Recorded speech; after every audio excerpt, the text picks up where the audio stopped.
router jig for cutting deals. For cutting dailies? Yeah. Okay, so.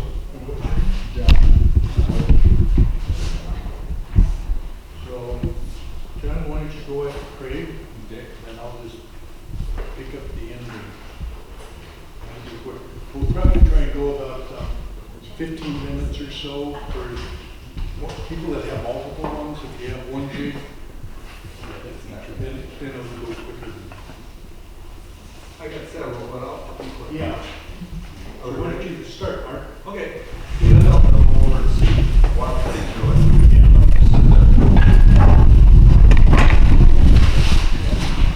We'll make it.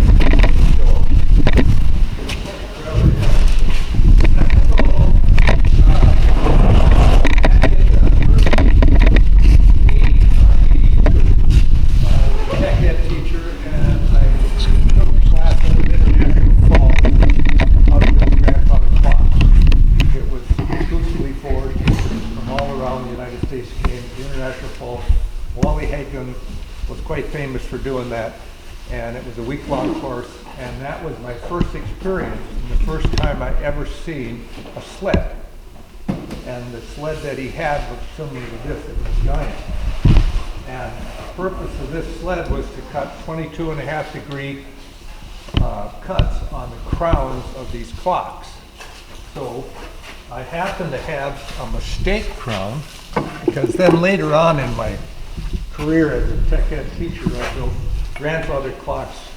I taught many classes, and probably in my career, I think probably 200 to 300 grandfather clocks that I helped build in community ed classes and in high school classes.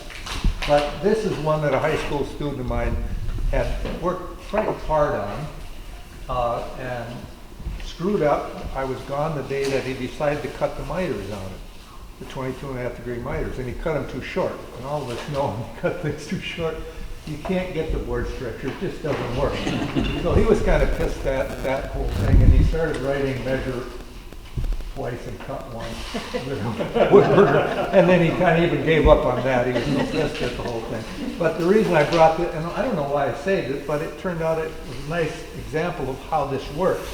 Is if you have this nice solid piece like this, and you have the blade raised up and you've measured exactly 22.5, and you got to back up one step here. So you can imagine this is what this started like. So in that clockmaking class, we glue things together, cut a 22.5-degree, glue it together this way, and that way when it was sitting up on the top of the clock up about this height, and you looked at the grain, and the grain is both pointing, it doesn't look like the clock is leaning or tilted. If you just took one piece of wood, the grain would go up or down one way, and it would always look crooked. So making them this way, okay? So it started this way, and then from that, this gentleman had made his molding, and then he cut both, and he got it all, he's looking pretty good, until he cut it too short, so it screwed up. So the purpose of this sled was, you could put that on there, and you lay this on your clock case, and you'd mark where you're going to have it, and then with a flashlight you could shine it, you could see exactly where your mark was, and then you'd take a clamp and you'd put it on here and cut it. Well, that's cutting one side, but how do you cut the other side? You slide it over here, that doesn't work. You cut the same angle this way. So you had to go this way. So you could do it off of both sides. So then you would just start back here and you'd run it this way. And it was just that simple. And I had never seen one of these before, so this was just like mind-blowing. And then later on, as I started doing more and more work, and mostly after I joined this club, we started devising sleds to cut, miter cuts and so on. But I'll get rid of this one and I'll show you. And this one I made for my table saw at home, and I got the same saw. So, but what I did find out about these saws is that the fences are a little different sizes. So this is a jig I made for cutting splines. Slides over the fence like this. You can imagine the fence right there, and it slides right over it.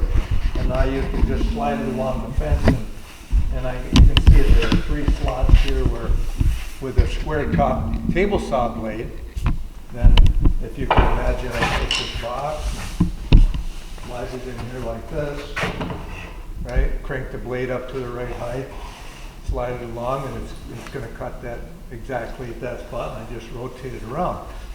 And I could do this one, and then on the other side I could do this one, right? But the trick is you got to find a saw blade that has a square top tooth on it. This is the one I've been using. And it says right up there it's a 10-inch 42 ATB grind. So 1 out of every 3 teeth are flat on the top. So you end up with a nice square top. So when you fit your spline in there, you don't have that little kerf angles. Okay? So this was one design. And then one time I was trying to do more splines. I come up with this simpler jig where you slide this in like this. I cut this 45 in a long piece of 2x4. And now I can set my box right here. And I could cut on this one. And then if I wanted to cut another spline in the middle here, I could just take my block, move it over, cut another. I could soldier splines all the way down a taller box if I wanted. And it's pretty simple. And not as cumbersome as this one. So that's a second type of jig.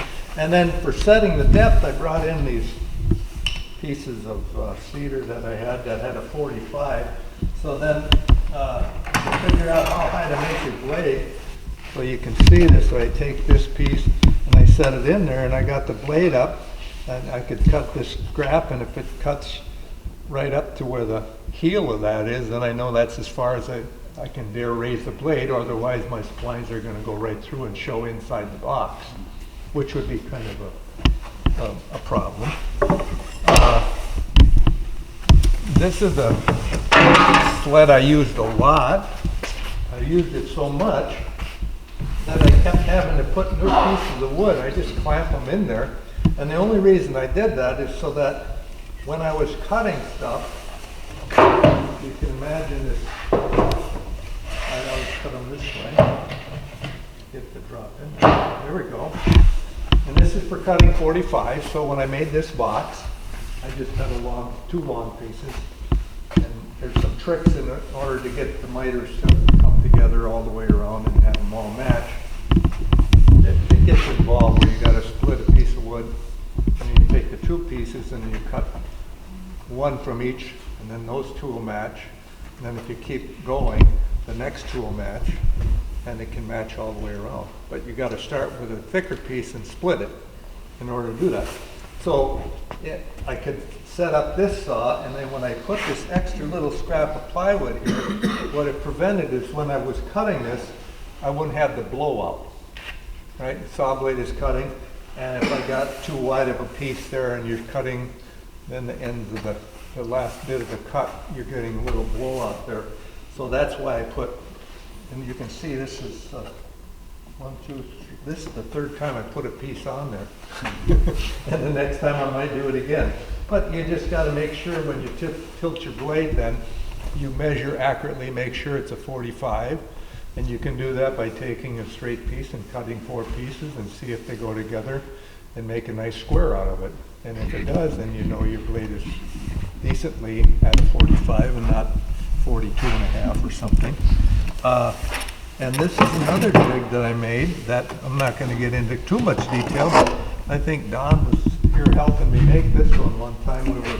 We were making boxes similar to that, and we were cutting splines, and we did it on a router table. We used this fly cutter bit like this. We had it in the router table. We had it raised up to a certain height. So then it would run along in the grooves like that. And obviously we'd cut a 1/4 inch wide spline in our boxes, and we could slide the box into this nice 45. And it was fairly safe. We thought it was anyway when we designed it. None of our students hurt themselves, so it worked that time. Any questions or concerns or thoughts? Yeah, I got a question. Yes. Now you've got the flat top blade for your spline. Aren't the outside blades on dado stacks flat top as well? I think they are. Yeah. Yes. 'Cause I that's don't what- personally own a dado set. I'm planning to Oh, buy is that one right? soon. Okay. Because Yeah, I've been using because that then I for could- years, yeah. And I thought, oh, Jesus, it's not No. perfectly flat. So I've been just using a single blade and making mine about 1/8 inch spine. No. We have a rip blade here too that is totally flat. Yeah, Ripley would be. Yep. Yep. Some of them are, some of them aren't. It's hard to get one now. We have that, we do have one here. Okay. The last time I ordered a blade from HDL, I thought I was getting a square top, and it wasn't. Not quite square. Not quite. Not good enough for me anyway. Well, there you go. Thank you for being good listeners. I Yeah. have a comment for you. On the one fence where you were adding pieces on there, Yep. you're basically making a scab fence that you're gonna cut into. Would you not screw those on instead of clamping them on? I could have. Okay. I was in a hurry. I do that a lot. Yeah. And I might have glued and clamped them and just never took the clamp off. Good question though. So, yeah, you kind of make it work for your own shop. And this fence, in fact, when I tried to slide it over, this jig over that fence, it doesn't fit. It's really snug. And this fence here, it's too narrow, but on my fence, it fits perfect. The slots in the table saws are not always exactly the same size either, nor are the T-slots underneath the main slot. Well, the ones with the saw stops are. They're pretty good. They're probably all the same. Yeah, but you got a I've format been able to or move those, but it's gonna be if the you go to another table saw, you might have to adjust.